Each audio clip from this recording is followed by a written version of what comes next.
Okay, well, let's begin. Welcome to this webinar, Why Your Employees Are Just Not That Into You and What to Do About It. And I'm David Lee from Human Nature at Work.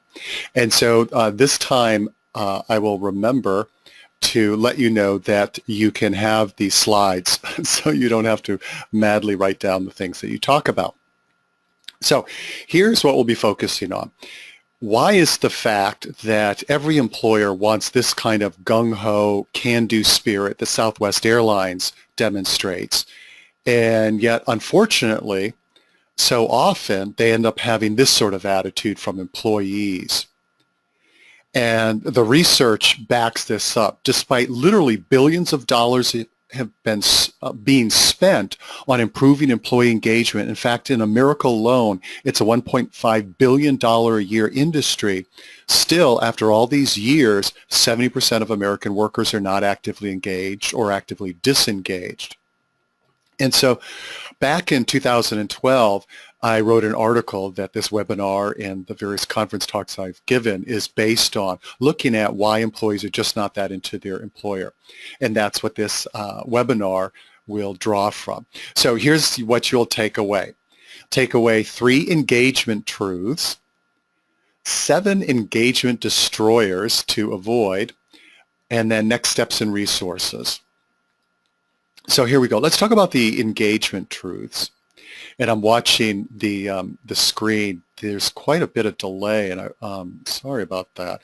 Okay, so we're moving right along here. And engagement truth number 1, when we are careless in our treatment of others, we teach them to care less about us. And I'm not going to go into these 3. I'm just going to mention them, but I really encourage you to ponder them and review them when you look at the handouts and share them with fellow managers, because I believe this is at the root of much of employee disengagement. The next one coming toward you, okay, there it is. If your employees are just not that into you, perhaps they don't experience you as being into them. And in the longer version of this, I have people break up into groups, and I'm telling you because that way, if you want to, you can do it in your organization. Break up into groups and explore experiences they've had as employees where they felt like their manager wasn't into them, and what did their manager do that left them feeling that way, or what did their employer do that left them feeling that way.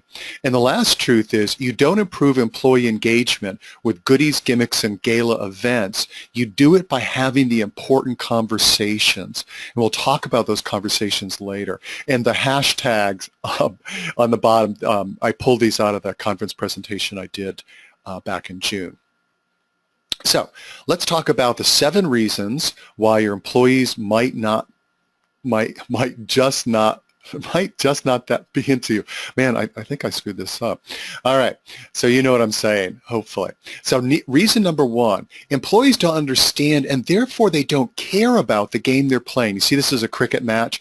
I had a real epiphany, it was 20 years ago now, that speaks to this problem in the workplace. What happened was I did a series of events over in Australia, and the head of the organization who brought me over there invited me to his home to watch a cricket match. Now, he's a major cricket fan, and he spent like 2 minutes explaining the rules of the game, the goal, etc. And then for the next couple of hours, he was mesmerized watching this game. Meanwhile, I was just like slipping into a coma because it meant nothing to me. I didn't really understand what he had told me. I didn't understand really the goal, how it played, what equaled playing well, etc. And later, my epiphany was, this is one of the big reasons why so many employees are not motivated, are not engaged, because while leadership or the business owner understands the game, the big picture, the rules of engagement, etc., and it's fun. When you understand something, it's easy to get into it. But if you don't understand it, how can you get into it? Think about if you've got a friend who really geeks out on, either a video game or some technology or some sort of arcane or obscure hobby, and you just can't get excited about it because it just doesn't make sense to you. So one of the big problems is employees don't get what the goal is and what the game is. And so I love this quote by Ernest Becker. why it's so important to connect people with the big picture. People are capable of the highest generosity and self-sacrifice, but they have to feel and believe that what they're doing is truly heroic, timeless, and supremely meaningful. Whoops, I just see a question here. Okay, yeah, I actually already said, Michael, that you are getting the slides, so you're good to go. Okay, so here's some, let me just shrink this so I can see the whole slide here. Okay, disturbing statistic from Harris Interactive, commissioned by Stephen Covey's group. When they surveyed 23,000 employees, only 37% said they knew what their organization's goal was and why it mattered.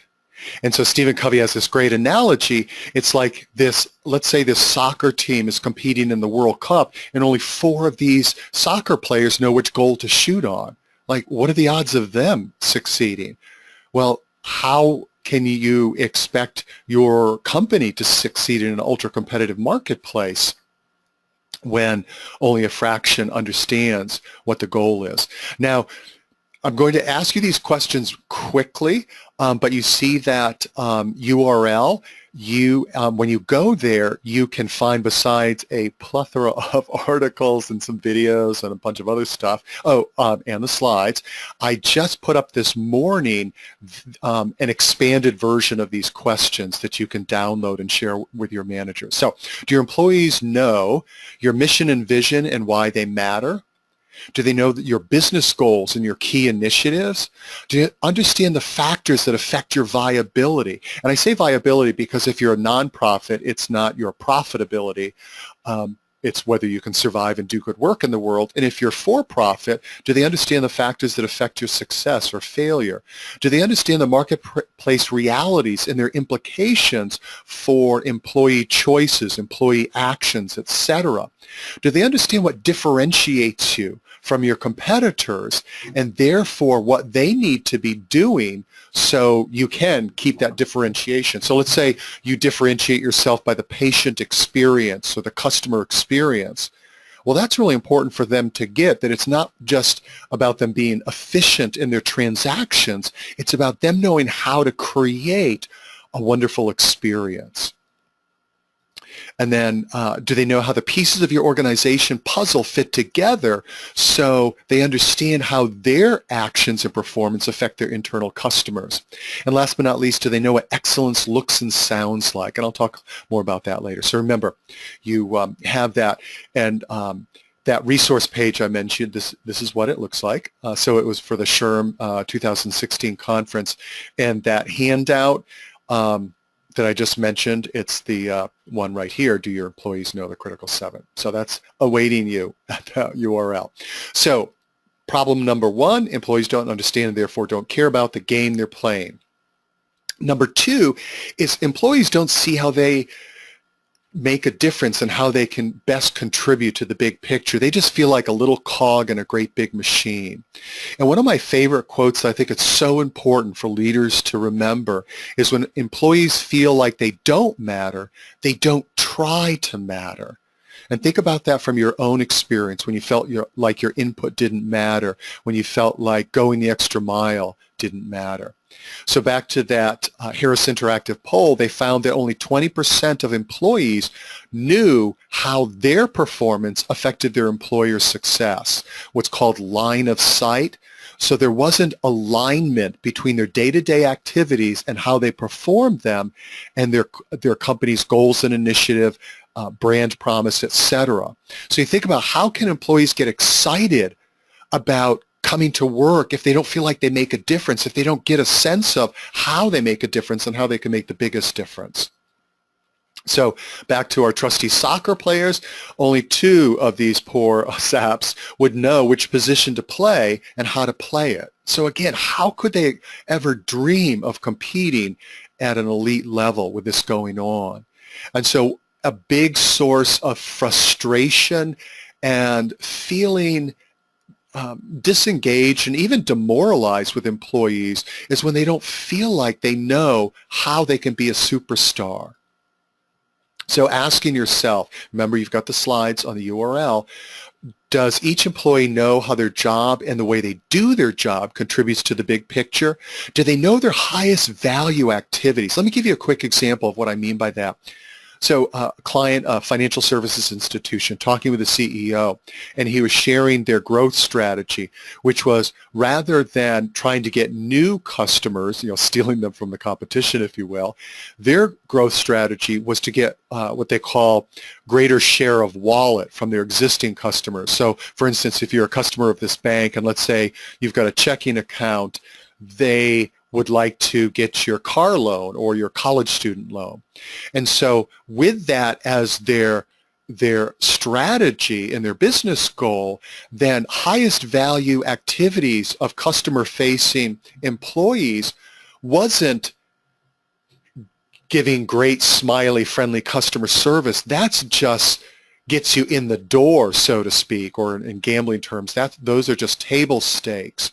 The highest value, those are all important, but the highest value activities were the graceful, gracious way of asking probing questions to find out if there are other opportunities for this financial services institution to serve the customer's needs. And so I say graceful and gracious. So being able to do that in a very servant, customer service way versus prying, salesy kind of way. And so that's one example of explaining to employees and making sure they have the training so they can give those high-value behaviors, what those highest value behaviors and activities are. So number two, why employees are just not that into their employer is they don't see how they make a difference and how they can best contribute. Number three, just quickly do this. Number three is managers are not exactly people whisperers. And I'm sure you know who this guy is, Cesar Millan, the dog whisperer. And because he understands canine nature, while the dog owners don't understand canine nature, he's able to bring out the best in dogs where their owners are thinking, like, what's wrong with Fido? Well, the same thing is true with human beings. If we don't understand human nature, if we don't understand the factors that influence employee motivation, if we don't understand how employee stress affects employees' intellectual functioning or their maturity level or their response to change, if we don't understand these sorts of things, then there's no way we can bring out the best in employees. And I love this quote by Peter Senge. He said it about 20 years ago. Our prevailing system of management is fundamentally inconsistent with human nature.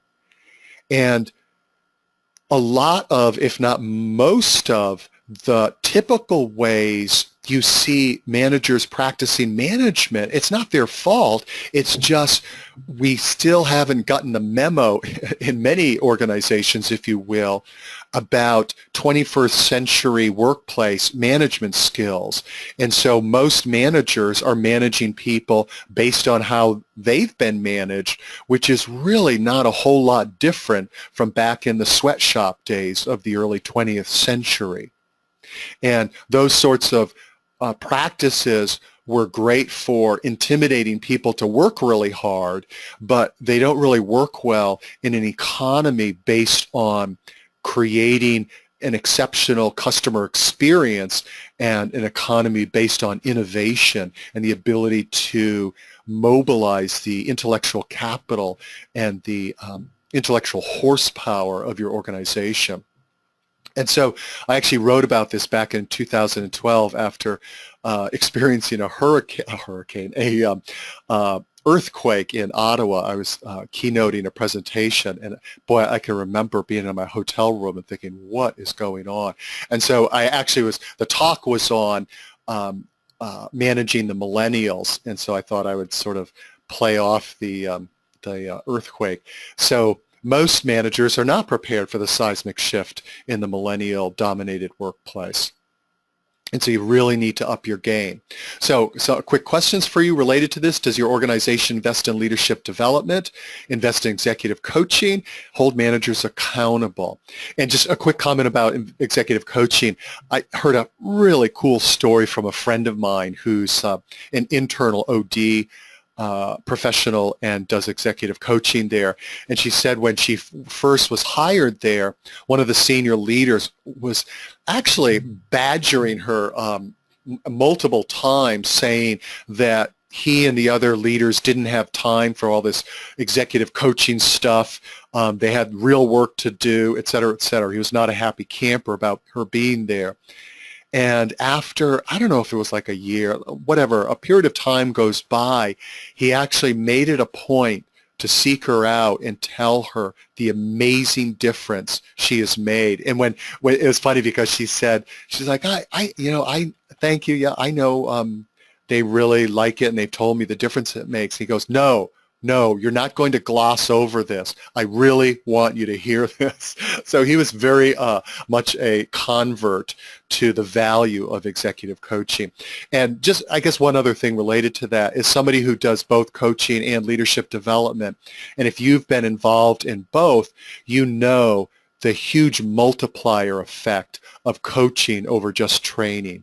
In fact, there's a famous study where people who got coaching after leadership development, they were like something like 80% more effective at utilizing the skills. So the big picture, though, is if managers haven't been invested in and they don't understand human nature and what makes people tick and what are the drivers of employee motivation, and let's say just another example, what are the factors that influence whether employees welcome your feedback as a manager or resist it? If they don't understand that, how can they bring out the best in your people? And so if you're a manager, if your employer doesn't invest in you, I really encourage you to take charge of your professional development, invest in yourself. So that's number 3. Number 4, employee excellence and impact are frequently thwarted. Now, I was trying to find a picture of a guy running in either like clunky farmer boots or cement shoes, but I couldn't find that. So this is the best picture I could get. I've also in the past, I've used the term, have your employees been set up for rather than being set up for the thrill of victory, have your employees been set up for the agony of defeat, if you remember that Wide World of Sports commercial. And so I believe this is one of the biggest sources of employees losing enthusiasm, employees feeling demoralized, especially your A-list talent. Because you think about it, if you're A-list talent, and obviously you are, right? You really care about doing a great job. And when you don't have the tools to do a great job, you're not given enough time to do a great job. When you're not given appropriate communication on what the goal is, context, et cetera, you know how frustrating it is. And after a while, you stop caring as much because you're tired of banging your head against the wall. An example that comes to my mind, since I do a lot of work in the customer service field and actually, just like you, have been a customer on a number of occasions, including with call centers. And one of the things that I found over the years, again, both as a customer and consulting in the world of call center customer service, is a lot of the emotional wear and tear on call center reps, obviously comes from dealing with, quote, difficult callers. A lot of the stress on the job and the emotional wear and tear that leads to turnover and absenteeism and low morale, they inadvertently provoke in callers because they haven't been trained well. They don't know how to start off a conversation in a way that inspires confidence. Haven't you had times where you called up your, let's say your cell phone bills mixed up and you're kind of ticked off, and as soon as you hear that voice, you go from mildly ticked to really irritated because they sound like they just woke up from a nap, or they just don't sound particularly bright. And maybe you've done what I've done. You've hung up and called again, hoping you get somebody a little more alert and smart. Or what about when you're upset and they interrupt you and they don't give you a chance to tell your story? or all the other things that call center reps, bad ones do, or poorly trained ones, I should say, do, that lead you to become an angry, difficult caller, and then them to become demoralized, stressed out, burned out. So I was going to say I don't want to belabor that, but I think I already did. I want to move on, but that's just an example of what I mean by excellence being thwarted, and because employees don't get the training and the resources to be good at their jobs or great, it's not rewarding. It's demoralizing. So common sources: insufficient onboarding and training. Most organizations have huge room for improvement in onboarding. And if that sounds familiar to me, just reach out to me. I've got probably close to 24 articles on onboarding. Poor communication skills, poor communication at all levels, so employees are in the dark, or their manager isn't communicating expectations clearly, so they feel like they're flying blind. Unrealistic deadlines and demands, I'm sure you can relate to that, and how frustrating that is. You don't get to perform as well as you want. Or the situation that's really disrespectful, where let's say you're told, I need this done by Monday morning, so the whole weekend you work on that versus go to the beach or go to the lake with your family, and then it turns out your boss or your boss's boss doesn't even look at it until the following week. You know, those kinds of things. Also, the suck it up ethos. So some sort of change happens that really adversely affects people's ability to do their jobs well. And the attitude is just, hey, it is what it is, deal with it. And there's no concern for the impact. So those are just a few of the things that lead to employees feeling thwarted. Now, also, I encourage you, again, if this was the longer version, we would do this right now. I encourage you to share that slide with your team of managers, and talk about what are other things we've experienced in our careers where excellence is thwarted. And you can use that to begin the conversation with employees and say, hey, here's some of the things that we came up with management team. Are we doing these things? And what else have other employers or managers done that have thwarted you from being your best? And you notice it's talking about other managers, not like, what are we doing? That's a safe way to start the conversation. And then later, you do want to say, like, what am I doing that makes it really difficult? Okay, so learned helplessness leads to apathy and indifference. I believe this is one of the biggest reasons why employees don't show initiative, why they seem apathetic, is they've learned over the years, my input doesn't matter, my boss doesn't want me to think for myself, my boss is just going to tell me what to do and how to do it, and whenever I offer, like, hey, can I do it this way, they blow me off, they shut me down. And so you do that, you have that experience year after year, or you work in a place that has a suck-it-up ethos, you start to learn nothing I do matters, why bother? I remember this really poignant story where it was a hospital where they really made a sincere effort to change the culture and make things better. And they were soliciting input from employees in different departments, professions, etc. And in one of the individual interviews, a nurse mentioned how one of the sources of frustration for her team was that there was no fax machine. You know, this is back in the fax-dominated days. There was no fax machine at their station, so they had to go to a different floor to have things faxed. And the consultant said, have you ever brought it up? And she said, no. He said, like, how come?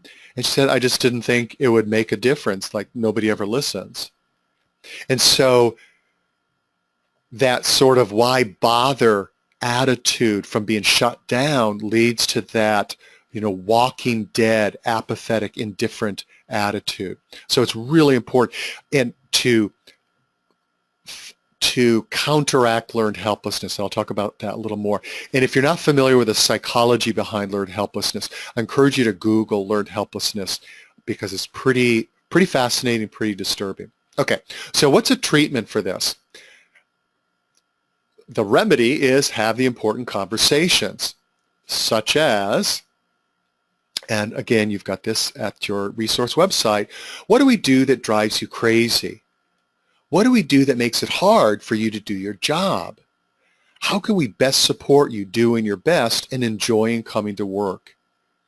And then much, much more. And the reason why I say that is I actually did an article May 19th, how managers can get better results by asking better questions. Has over 20 questions that you can ask that help you not just set up your employees for success versus the agony of defeat, but also can help you tailor the employee experience, which is a huge, huge next step in making employee engagement work. And I will do a webinar on that probably in September. That was the other conference presentation that I did back in June. It was titled "Why Your Employee Engagement Survey Doesn't Cut It." I told the group I think maybe I had too much caffeine when I submitted that proposal title because it sounded a little in your face. And the subtitle was something like why it's time for us to customize the employee experience. And so asking these questions will help you do that. Okay, so number 4, employee excellence and impact frequently thwarted. And actually, I'm going to stop for a second. Any questions about anything so far? I'm going to wait a minute. And if you don't have any questions, maybe you can be jotting down some thoughts based on what I've talked about, because some of the best ideas will come from inside your head, not necessarily what I say. What I say might trigger that for you. So I'm going to wait 30 more seconds. You could be jotting down your thoughts and like, oh, here's something we can do. I'm going to download that article with the questions and who am I going to ask questions of first. So going once, going twice, no questions, no worries. We are moving on. Number 5, bad behavior and poor performance goes unchallenged. So you might be familiar with this book. Sorry about the title, but it does say it all, and absolutely love Bob Sutton's work. I actually saw him years and years ago. Very cool guy, brilliant guy. And he talks about how some organizations actually have this as part of their sort of charter. It doesn't matter how much of a superstar somebody is, if they get the feeling that they are cut out of this cloth, they're not going to be hired. And if you have ever worked in a place where bullies, psychopaths, other toxic people are tolerated, you totally get the amount of energy that is wasted just trying to deal with these people. And that energy could be channeled toward productivity, toward innovation, etc. And so for some organizations, even really good ones, this is the weak link. They are not courageous enough to challenge bad behavior and poor performance. There's actually a fascinating article in Inc. magazine on their website saying how slackers don't realize they're slackers. The incredibly high percent of slackers at work think they're just, rocking it. And so asking yourself, how courageous are we at addressing bad behavior and poor performing? And is that the weakest link between us having a super engaged workforce, having the workforce we want and the workforce we have, i.e. super engaged. So what's the treatment? No cowardly lion. Invest in training so people don't shy away from important accountability conversations. Now, it's easy for me to say, like, okay, have the conversation. But as you know, most people avoid them because those conversations are hard and they don't feel like they have the skills to make them work. And so rather than just me saying, okay, suck it up and have the conversation and tell your managers to do that, then it's obviously really wise to invest in training and coaching for managers to have those conversations. And on that resource page, I've got a bunch of articles on having constructive conversations. So number 5, bad behavior and poor performance go unchallenged. Number 6, employees are given lots of reasons not to care and few reasons to care. And let's talk about that. So first, the first side of the one side of the coin, employees are not given lots of reason to care. That oftentimes when I'm working with senior leadership, they'll have the attitude of what's wrong with our people. And feeling frustrated that employees don't seem engaged. They don't seem like they care about helping their employers succeed. And I remember, like it was yesterday, this about 15 years ago, a healthcare system working with a leadership team, and they were going through some major changes and really needed employees to step up and, get their superhero on. But they were concerned because morale seemed pretty low. And one of the complaints that senior leadership had was they said, employees are just like stuck in their own little worlds. They're in their own little silos. They don't, care about the big picture and our mission. And so it was very much like, what's wrong with them? But when I started to do a series of interviews and focus groups with employees, I got an earful. I felt like I was back in my therapist days, working with people who had anger management issues, the stories that they told me and just the anger and resentment. And it wasn't necessarily about, we're not getting a pay raise or we don't get enough vacation time. It was all about leadership not listening, about leadership not taking seriously their complaints and their feedback about what they were doing, what they as an organization were doing to prevent the caregivers from giving world-class care. And so it was, you're keeping us from being superstar professionals that we want to be. You're not listening to what we're saying. So that's why it's so important to eliminate the sources of why employees are taught not to care. If you heard me hesitate, I made a mistake of not shutting off my cell phone. So it's chirping at me, and I'm going to shut it off so it stops chirping. Okay, so here we go. So what are some of the common ways that employees are taught not to care? Number 1, management not showing empathy for the impact of their decisions. Number 2, this is huge. Management is all business, impersonal, and transactional. I've got it in red because I think this is a huge unspoken problem in most organizations because of how busy and overwhelmed everybody is, but especially managers. And so managers are being this way. And the only way you get people to put their heart and soul in their work is if you relate to them human to human.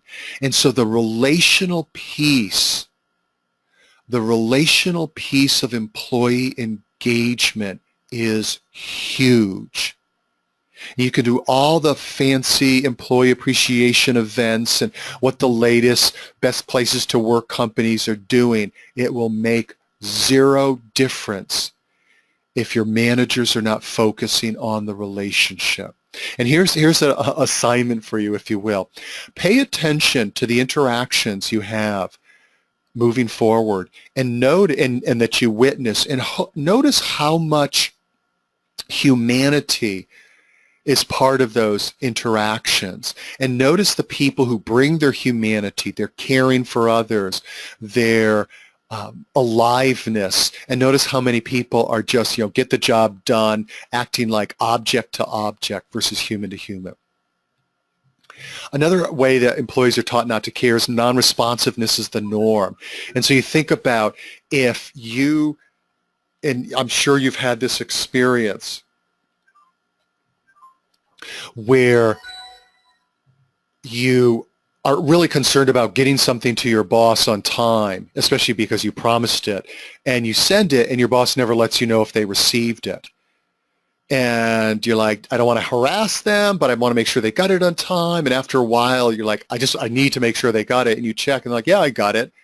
And you're like, it would have been nice if you had confirmed.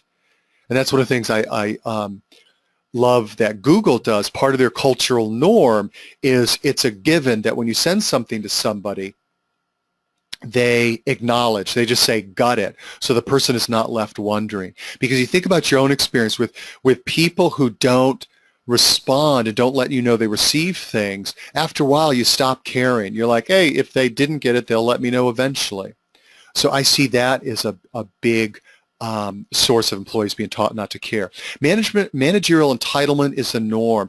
And an example of that is what I mentioned before about unrealistic deadlines or unnecessary deadlines.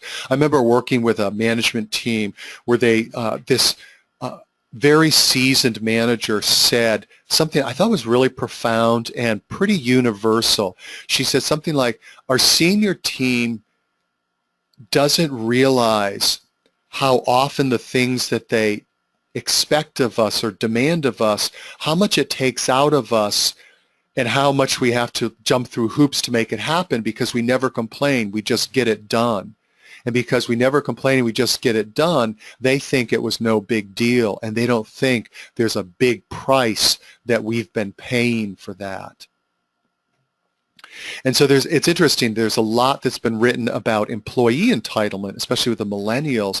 And one of the areas that is sort of percolating with me is writing about managerial entitlement. And just to FYI, there's some really fascinating research. Robert Sutton, if you go to his blog, or you just Google Robert Sutton or Bob Sutton and power, you'll come across some really cool writing about some of the research on how power affects people negatively. It basically turns people into, it doesn't have to, but it's, how to say this, without being extremely mindful and tuned in, unfortunately, by nature, power makes people less thoughtful of others, less emotionally intelligent.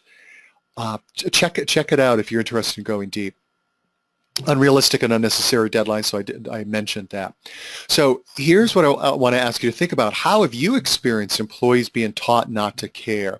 And so this is what I think of as a hyperlink for later. So, like on your organization's homepage, all the information isn't jammed onto the homepage. There are hyperlinks like About Us, products and services, etc. So think of this as click. That this webinar was a home page, and then click later. Do this exercise with your management team. Again, if we were doing this in person in a longer version, we would be doing this in small groups and then discussing it later, because this is huge. And I say this is huge because it's a huge source of disengagement. So what are some of the remedies? Not surprisingly, identify and remove the things that cause employees not to care. So employees are given lots of reason not to care is one side of the coin. The other is employees are given few reasons to care. So what's the remedy of that? Well, do the things that lead employees to care, like involve them in problem solving and improvements. Share stories that bring your mission and vision alive. So it shows employees, this is what we do that's great. This is how we make a difference. Share stories that celebrate the great things your organization does and your employees do that make it all possible. And then share stories of employees making a difference. Quick story. I always love to use Medtronics. They're superstars in terms of connecting employees with the big picture, and here's how you make a difference. Here's what they do. So they make pacemakers and other life-saving devices. Every year they fly in people whose lives have been saved by their devices. And so imagine if you're, John Q. Public, working at Medtronics, making pacemakers day in and day out. Not intrinsically rewarding, most likely. But what about if you, when you're, it's Friday afternoon and you can't wait for the weekend, but you find yourself thinking about Mr. Jones, who stood on stage with his two grandchildren, Brendan and Tiffany, looking out into the audience with tears coming down his cheeks, holding the hands of his two grandkids, saying, because of what you make, I get to spend a few more years with my grandkids, and I get to see them grow up. Thank you. Do you think that would make you a little more pumped about going to work and a little more focused about making the perfect pacemaker? So sharing stories about the great things that your organization does. Here's a quick one I love to share. Organization that really took off with the idea of sharing stories. And so now what they do is they share what they call their mission in motion with their quarterly all-employee meetings. And they share stories of employees embodying their organizational values. So they don't just say, okay, we're all about teamwork, patient experience, going the extra mile. Those are just like blah, blah, blah. They share stories that illustrate what those values look and sound like in action. And my favorite one, I'd love to share this, is they actually, one of the stories they shared was a picture drawn, like a color picture drawn by one of their residents that depicted their main maintenance man who had went dumpster diving for her dentures. She accidentally, dropped her dentures in the trash, and he went dumpster diving in the big dumpster to find them. Talk about going above and beyond the call of duty. So you think about when you share those kinds of stories, you provide what Chip and Dan Heath of Made to Stick fame, recommend that book, Made to Stick. They talk about the power of storytelling because stories provide inspiration. They inspire people like, yeah, this is what, great customer service looks like. This is what excellence looks like. But they also provide simulation. They're like little training videos because when you tell the story, like I just did, you can picture that in your mind. And employees are like, oh, wow, that's what going the extra mile looks like. Okay, so the 6th reason why employees are just not that into their employer. Employees are given lots of reasons not to care. And as we just covered, few reasons to care. Now we're on the home stretch here, gang. Last but not least, and this is huge, employees feel unappreciated. A few stats: lack of appreciation is the #1 reason most Americans leave their job. 65% of people surveyed say they received 0 recognition for good work done the previous year. And 69% said I would work harder if I felt my efforts were better recognized. So pretty good reason why appreciation is important. Here's a little truism that I encourage you to tattoo on your consciousness. What you appreciate appreciates. What you don't appreciate depreciates, including hard work, initiative, and excellence. We typically think about your 401k as appreciating, at least hopefully it is. We think of appreciation in terms of financial terms, but we also know that that's true in behavioral terms. And there's actually a very ancient spiritual and metaphysical principle that you see across multiple spiritual and religious traditions about the power of gratitude. And more specifically, if you want more good stuff in your life, be very grateful for the good stuff you have. Or as a really good friend of mine said to her 2 young, early teenage daughters, hey, you like all the good stuff your mom and dad, or your dad and I are giving you in your life? Well, if you want more, be grateful for this stuff. And it holds just as true as I know you know with employees. So, treatment for that, what can you do? Well, model gratitude. You be the change. Look for opportunities to express appreciation and gratitude. If you're a senior manager or you're an HR, coach your managers to do the same, to be a good finder, to be somebody who expresses gratitude. Encourage peer-to-peer expressions of gratitude. That's a great way to strengthen your culture and celebrate the awesome. And what I mean by celebrating the awesome is, I'm just going to quickly check time here. Okay. Actually, I'll back this up for a second. This call center rep picture, one of the things when I headed up the training program at this call center, this insurance company, is I would listen in on calls and I would capture outstanding verbiage. So let's say a call center rep really did a great job of calming down an upset caller. Well, I would write down what he or she said, and then I would type it up and send it out to all the team leads, citing who the call center rep was that did this bit of awesomeness, and then they shared it with their call center reps. So not only did it celebrate awesomeness, back to stories provide inspiration and simulation, it also was a great way, no-cost way, to provide training in awesomeness, if you will, with the other call center reps. So I just did an article about celebrating the awesome using video wow stories. That there's a link to that on your resource page. I really encourage you to read that and share that with your managers, because when you read it, you will see the multiple ways doing this makes a difference in your organization. It achieves a number of really powerful results. Ritz-Carlton is the master at celebrating the awesome. We don't have time to share one of my favorite Ritz-Carlton stories. That'll be for another webinar. But I do want to make sure I share this, celebrating the awesome, make appreciation part of your culture, because again, it's a no-cost way to make appreciation just what you do. So one of my favorite CEOs is Chip Conley, founder of Joie de Vivre Hospitality. And one of the things that they do in their hotels to keep morale up, keep people engaged, let them know, keep that can-do spirit, is the following. When the leaders of each department get together, they are asked to share a story of awesomeness from somebody on their team. So one of the examples that Chip usually uses when he gives a speech is how in one of their hotels a bellhop, the elevator broke down. It's a 6-story hotel. The bellhop hauled baggage up and down the stairs all day, 6 flight of stairs, no whining, no complaining. So he really showed that can-do spirit, which is part of their ethos. So what happens next? Well, so the manager shares that in the meeting.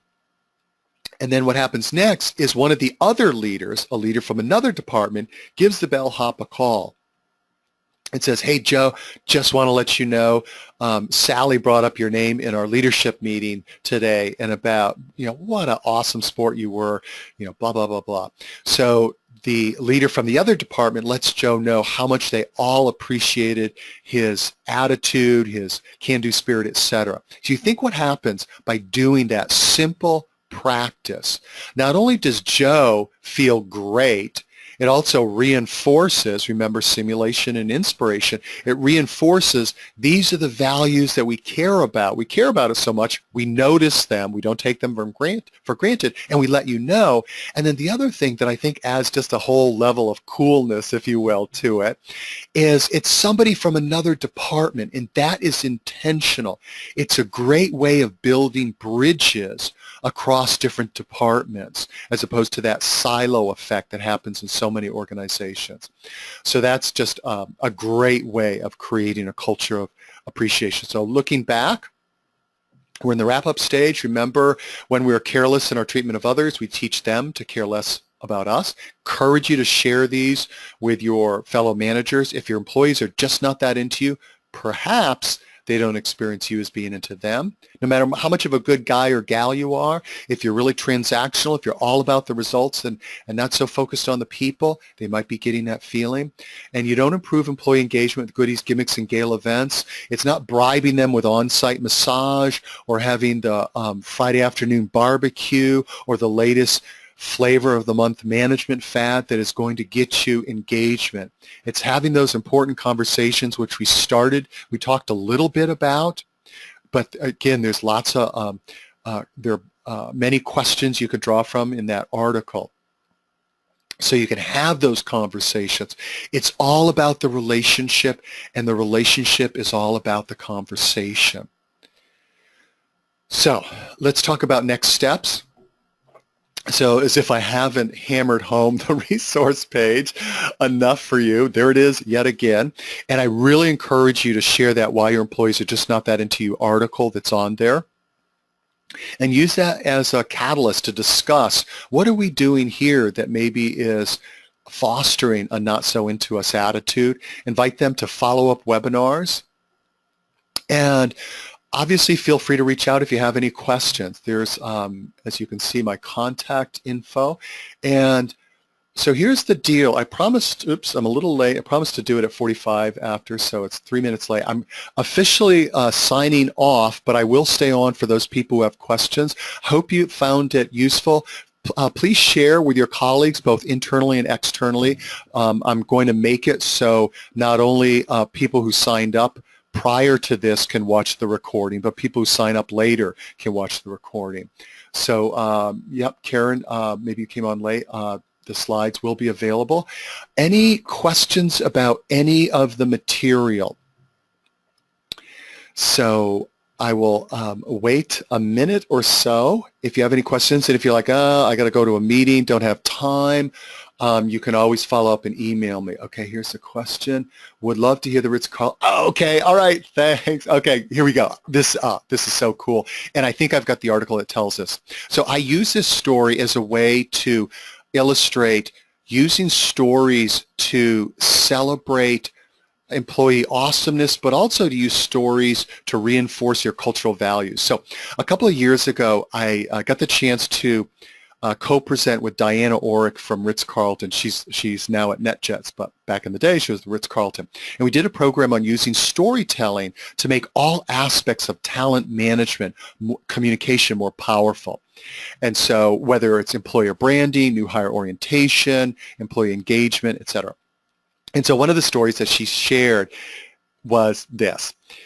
So, and they call them wow stories. In Ritz-Carlton Shares, they have employee huddles 5 days a week. And at least when Diana told me that they share a wow story, at least 3 of them. And so here it goes.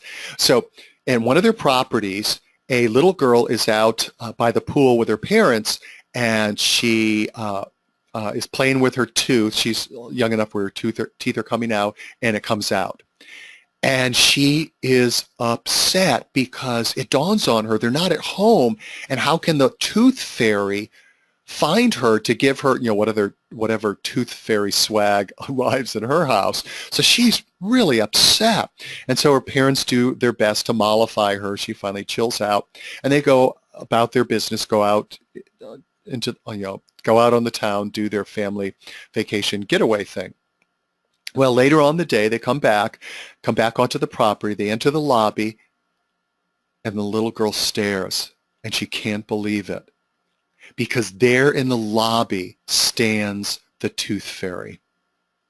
And the little girl just opens up her arms and goes running up to the tooth fairy, leaps into her arms, gets a big hug. She is just thrilled. Tooth fairy gives her, no doubt, an awesome, swanky Ritz-Carlton swag bag of goodies.